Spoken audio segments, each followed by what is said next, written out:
I'm Amy Halpern-Laff. I'm John Moscow, and welcome to Ethical Schools. Our guest today is Dr. Carlos Alberto Torres. Dr. Torres is a distinguished professor at the UCLA Graduate School of Education and Information Studies, founding director of the UCLA Paulo Freire Institute, and UNESCO chair in Global Learning and Global Citizenship Education. This is part one of a two-part interview. Welcome, Dr. Torres. I have some notes, as I said to John. I have worked for the last years on global citizenship education. Some of the arguments you probably have seen it in my lecture in Cairo. My point now is that we need a global ethics. And that's the reason I was suggesting that if you can interview, and I think Mignolo could be a good ambassador with Enrique Dussel. Dussel is in his 80s now, but he has a photographic memory, and he can quote in the same sentence 15 different scholars, summarize them, analyze them, criticize them, and explain why he's not using them, and then go on and on. It's shortly of unbelievable. But he's very powerful as a speaker. And I had a book on religion. In 1992, he wrote the preface because I was at the time very interested in making a critical analysis, first situating the sociology of religion around three main thinkers, Marx, Weber, and Gramsci. And then I wanted to go into a systematic analysis of the situation with the Catholic Church in Latin America, because it's a tragic event in Argentina particularly, because I have to leave self-imposed exile because my life was at risk with the coup d'etat of 1976. And the tragedy is that all these army officers who essentially created an erasure of the opposition, they created this Argentine Anti-Communist Alliance, the AAA. They were Catholic, and they were very traditional conservative Catholics. And what happened that if the Catholic Church would have condemned their activities, the killing of 30,000 people would not have happened. But the Catholic Church either endorsed or become silent. One of my professors of theology, I studied in a Jesuit university, and we have 3 courses of theology, was Carlos Mujica. Carlos Mujica is now being considered by the Pope, who also is Argentinian and it was a Jesuit himself, as a candidate to be a martyr, because he was assassinated coming out of celebrating Mass in a very humble neighborhood. And he was assassinated because he was really a very powerful figure in a theology of liberation. He was living in a shanty town, etc. So there were other people assassinated, even a bishop from La Rioja.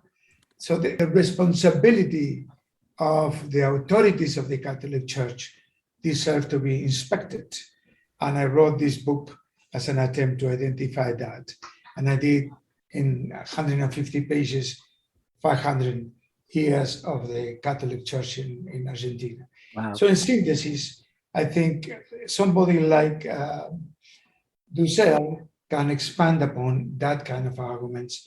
That would be wonderful. If you could send us contact information or the best way for us to reach him, we would definitely follow up on that. Thank you very much, John. Thank you very much, Amy. It's an honor to be in this conversation, and certainly an issue that requires the most serious attention, which is ethical schools, and we'll argue a global ethic. I start thinking of what was missing in the context of the pandemic. And to me, what was really missing was the fact that the concept of global citizenship education was an attempt to bring together global solidarity. And what was missing in this attempt to deal with the first pandemic, large pandemic of the 21st century was global solidarity. And that requires then a serious conversation around ethical issues in the moment of globalization. Now, one of the elements of the conversation that I like to outline is the question of the need to recalibrate the fundamental principles for global citizenship education in the post-pandemic. The global citizenship education issue was developed most recently in 2012 by the then Secretary General of the UN, Ban Ki-moon. And Ban Ki-moon did what in the history of the UN will be the first global education initiative. And this global education initiative was based on two principles that are very traditional principles for equity, access, etc. One was, of course, the question of education for all. Education for all being how we can create a model in which all children and youth and adults can have access to a basic principle of learning in different areas. The second argument that was presented in this education global initiative was the question of quality, because it makes no sense to have schools that provide access when the quality of education is not good enough. Those two elements are very traditional, nothing new there, but important to reaffirm and continue struggling for that to happen. But then the third element, the third pillar, there were three pillars. The third pillar, beyond access and quality, was global citizenship education, which was considered the linchpin of the whole model. It is in that context that I began to think of the global commons. I think what we are facing now is the need for an ethical, or if you put it in different ways, a global ethics of the global commons. Now, the global commons tend to be considered anything that cannot be easily privatized, anything that cannot be easily sold or put a price on it, and usually connect with the outer space, connect with the ocean, which is really the main area in which we breathe in the planet, or in some cases talking about the forest, particularly Amazons. My sense is that this is correct, but it's insufficient. I think what we need to do is to think of the global commons as the three elements that articulate these new ethics and articulate the global citizenship education. So I define this in three principles. The first one is that the planet should be also considered an oppressed entity. Paulo Freire, in conversation with several of us, so many years of conversation with Paulo, one day said to me, Carlos, in Pedagogy of the Oppressed, there is a missing chapter. It's the chapter of the planet as an oppressed entity. So in the recent book that I edited, 2019, the Wiley Handbook for Paulo Freire, with a former student of mine, who is one of the great experts on eco-pedagogy, we wrote, using Freire's statements, that missing chapter, we call it, he will have called it eco-pedagogy. So have you blend together the model of a pedagogy that is also connected with a very powerful ecology. So having said this, my argument will be that we need to create a model of education which promotes simultaneously global citizenship education and sustainability, and particularly what I will call the global social justice and natural justice for the planet.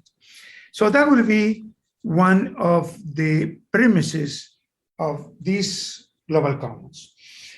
The second premise of the global commons is that global peace is an intangible cultural good of humanity with immaterial value. That is an utopic but realizable human treasure. Let me put it this way. From the time that we have an atomic bomb, the possibility of a catastrophic war is in the cards.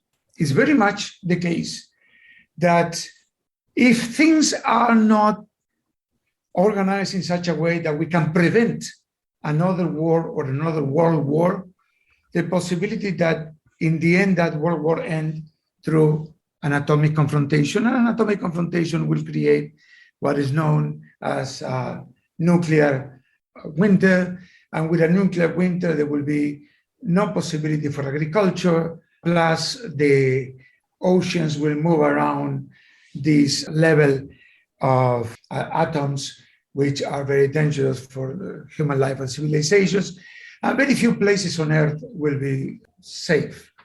So the idea of peace now becomes absolutely central in this conversation. Now, the third one is what I will call the creation of a global commons that depends on the cultivation of human desire and the ability to find ways for people to live together democratically in an even more diverse world, fulfilling their own individual and cultural interests, but achieving their inalienable rights, as the founding fathers of the American Constitution so cleverly defined as the right of life, liberty, and the pursuit of happiness. But see, these founding fathers, they were all males, put it in the right order. First, life, not liberty. The great debate in the US, in my opinion, and we know that because of the constant people who get killed by guns, is that many people claim they need to have liberty in order to have their own lives. But what kind of liberty is that allows people to kill other people simply because they have access to guns? So it's life and liberty, and then the pursuit of happiness. Now, it's interesting because when I began to explore the pursuit of happiness, I wonder to what extent the pursuit of happiness should be an academic endeavor. And then I discovered that there are all sorts of papers written even by economists on the economic returns of happiness. And I have always suspected this. Since I travel all over the world, and I eat a lot all over the world, I have concluded that when you go to a restaurant and things are well organized, that people seem to be at peace with themselves, that the place is clean, you just need to check the bathrooms to make an assessment. And that is a norm that I discovered all over the world. Invariably, the quality of the food is very good.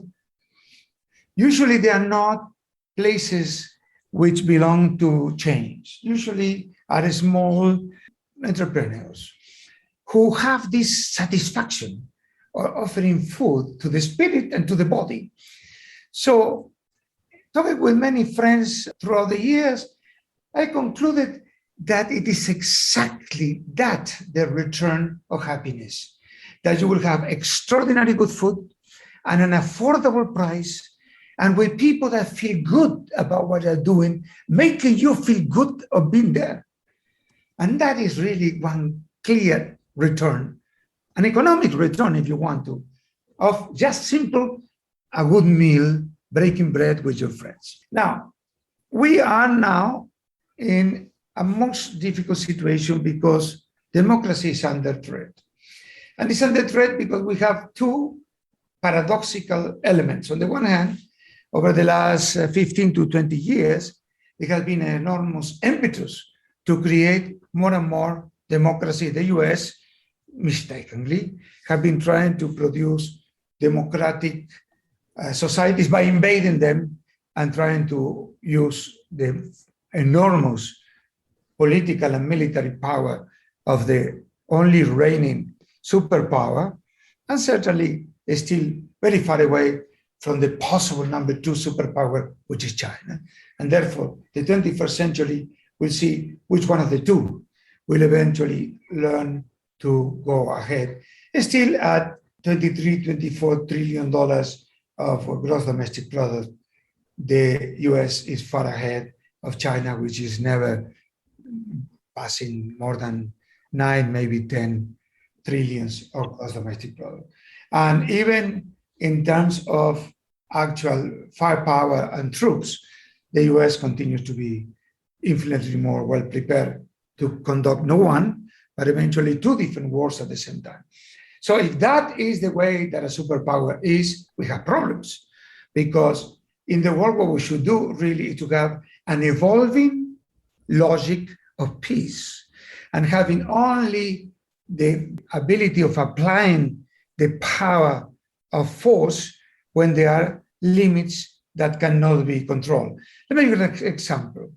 I think the best intervention of the US in a war was against Nazism, because it was very clear that without the sacrifice of 2 million Soviet citizens in Stalingrad, that stopped the advance of the German in the Eastern Front. And I'm now in Jena, in the eastern part of Germany. And here, that conversation is very, very known, that it was that stopped the advance of the very effective and highly systematically well-organized German Nazi forces. But also the intervention of the US put an end to the possibilities of Nazism to continue to evolve by taking control of Europe. So I think if there is anything that the US should be very proud of, is to have stopped one of the most evil models of social organization and governance. But that is not an excuse for trying to do that every time the US feel that they have to intervene. And the population of the US now is convinced of this. And that's the reason of the way it's so chaotic, but so necessary that the US left Afghanistan, et cetera, et cetera.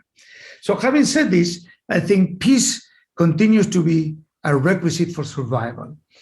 And a requisite for survival in the context of any potential confliction or confrontation in which the world will be put into the limit of their own ability to survive by a confrontation through a nuclear war. Now, before you go on, yes. I had a number of questions actually from everything you've been saying. Sure. One of them is how, in terms of the global commons, how can educators in the United States at this particular moment be integrating this into the schools in a way that it currently mostly is not, my sense? That's a good question, and I don't really have off-the-shelf answer. I have some principles which I think are very important. The first one of the problems we have in the US in particular is that the political culture is decreasing in its democratic ability and intellectual democratic tenor. One of the things that I learned in the post-war through my work in adult education was a question that UNESCO asked itself, and I will put it as an example, two of the most prominent Nazi experiences, Italy and Germany. Look at these two societies in Europe. When you look at classical music, they are exemplar. When you look at Western philosophy, they are exemplar. When you look even to science and technology, they are exemplar. So how is it possible that in two societies that represent the best of the human spirit, with all the limitations, because this human spirit was also a colonizer spirit, but if you really look at questions like Kant, on the one hand, you can certainly argue that he was a racist. On the other hand, his theory of the hospitality towards the foreigner is crucial today to understand how we can receive immigrants, refugees, etc. So in a way, you can argue back and forth about Kant, but the principles of Kant with peace and eliminate literally the borders to allow for a much more global system are central. Kant himself created a paradox that everybody have to deal with, and I think that paradox has never gone away, which is the following. How could a global system that claims to be democratic if the constitutive unit of the system are not all of them democratic? And the paradox is the other way around. How is it possible that each unit in the global system that is not democratic could become democratic because the system claimed to be a democratic global system? So that paradox is a Kantian paradox, and is very important to understand the dilemmas of liberal democracy today. But let me go back to your question. So what could teachers do? First, we have to realize, and the 6th of January was a very good example of the decay of the political culture of the US. And that political culture is the same decay of the political culture in the adult population in Germany and Italy after the crisis of 1929, 1930. And in that context, what UNESCO thought that the problem is adult education or adult learning education. So at this moment, UNESCO is preparing the GRAIL, the Global Report of Adult Learning Education, to be used for Confitea 7, which is a meeting every 12 years. And in that meeting, we revisit the question of the status of adult education.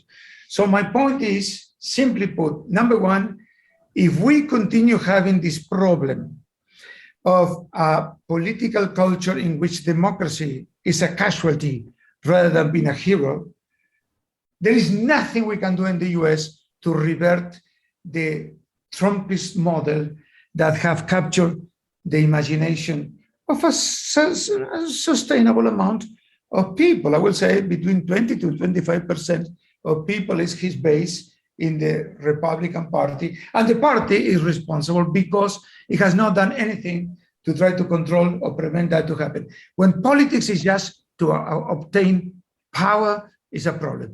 But the second element, besides the question of adult education, because we cannot separate so easily, is what happens in the political culture of the school system. And the political culture of the US school system has become bureaucratic. It has become almost monolithic in terms of what we need to do to prevent that racism exists in the society. But the problem is not only racism, it's homophobia. The problem is not only homophobia, it's classism. The problem is not only classism, it's the question of gender, etc., etc. So what we need to do is to create a political culture in our schools in which the conversation is about peace, about the global commons, and about this idea of pursuing your desire as an utopia of life, liberty, and the pursuit of happiness.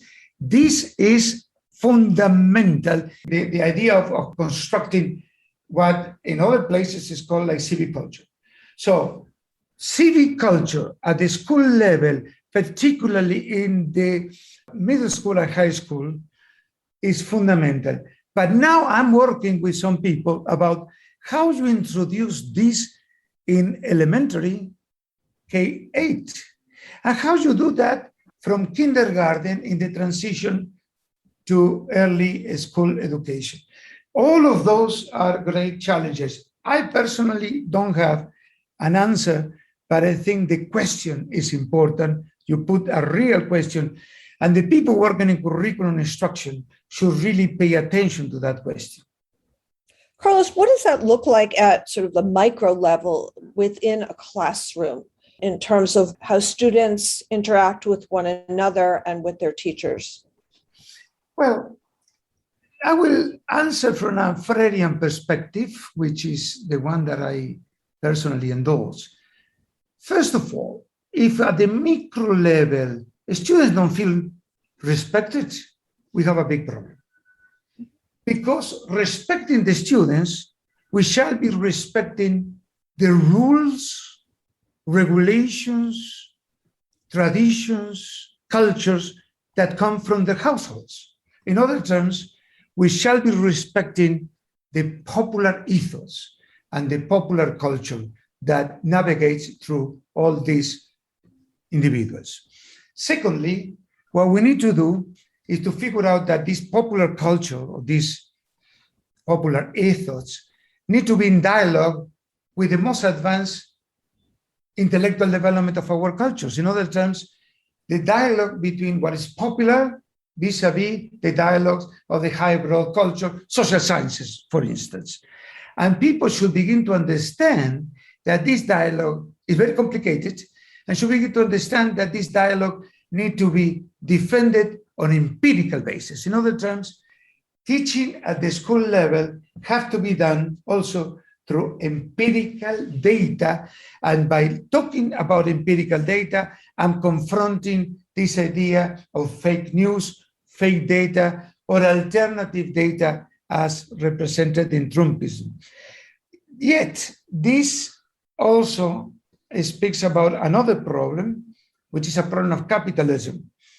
That is, that capitalism in the way that has evolved, capitalism has very good points. Let me give you one.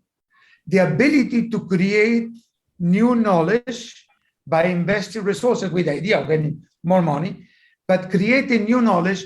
Look at what happened with the recent creation of vaccines. Yes, it's true that this virus has been studied in other characteristics, but when did we get a vaccine in 1 year that works?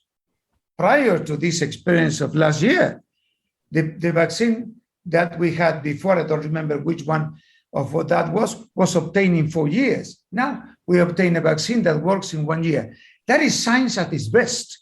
But science at its best because we are not creating fictitious ideas. We are creating empirical data. And empirical data need to be negotiated constantly in our classrooms. Finally, I will argue that in addition to respect the students, respect their cultures, respect their language, respect their families, and bringing together that dialogue between the dialectics of the global and the local at the classroom level, we need to figure out how we create models of peace education inside our classrooms. Recently in Virginia, apparently nobody died, but 3 people went to the hospital. A dispute around students ended up being with somebody with a gun shooting 4 people. Look, there will be never the possibility of eliminating disputes in our classroom, period. Classrooms are full of contradictions and conflict.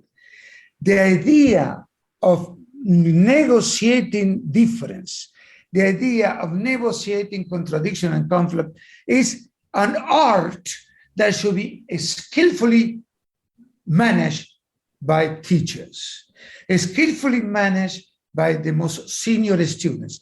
And let me just give you one example and I stop here. Most recently, we were surprised that, and I apologize if I am too political, but Arizona turned into a purple, more than a purple state. And for the first time, 2 senators elected are Democratic senators. Why did it happen? Well, we can talk about a number of things, but I give you one possible explanation.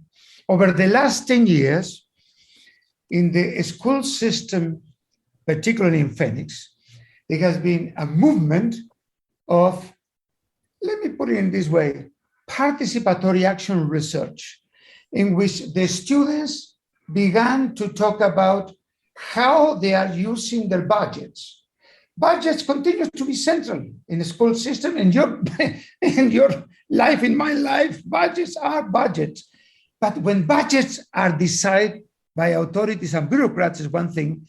What budgets are decided through a model of participatory budgeting in the school system is a different thing. Conclusion. Over the last, I would say 10 years, and a former student of mine was the initiator, Daniel Shugurensky from Arizona State University. You should interview him about this particular experience. More than 50,000 youth graduated from school systems in which they actually participated in decision-making. If they do that in the school system, in their classrooms, in dialogue with their teachers, professors, you have a different logic And this different logic also implied a different understanding of democracy. Voila, now you have a completely different model in Arizona itself. Just one example. We can go all over the world, and there are many more, but I stop here. That's fascinating because as you were talking, my question is, this is, of course, the 100th anniversary of Freire's birth. And he's talking about pedagogy of the oppressed is a pedagogy of liberation.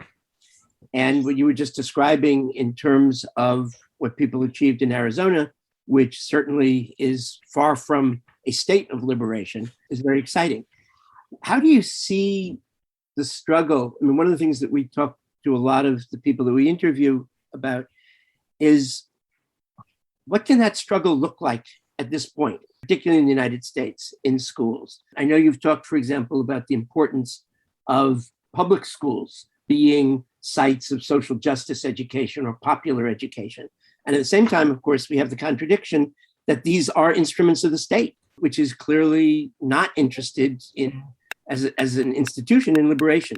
How do we resolve that? And how can people apply Freire's thinking to those issues here, now? Please join us next week to hear Dr. Torres' answer to this question and for the continuation of this interview with Dr. Carlos Alberto Torres. If you enjoy this podcast, please share it with a friend or colleague. Subscribe wherever you get your podcasts and give us a rating or review. This helps others to find the show. Check out our website, ethicalschools.org, for more episodes and articles, and to subscribe to our monthly emails. We post annotated transcripts of our interviews to make them easy to use in workshops or classes. We also work with consultants to offer customized SEL programs with a focus on ethics for schools and youth programs in the New York City and San Francisco Bay areas. Contact us at hosts@ethicalschools.org. We're on Facebook, Instagram, and Twitter at Ethical Schools. Our editor and social media manager is Amanda Denchi. Until next week.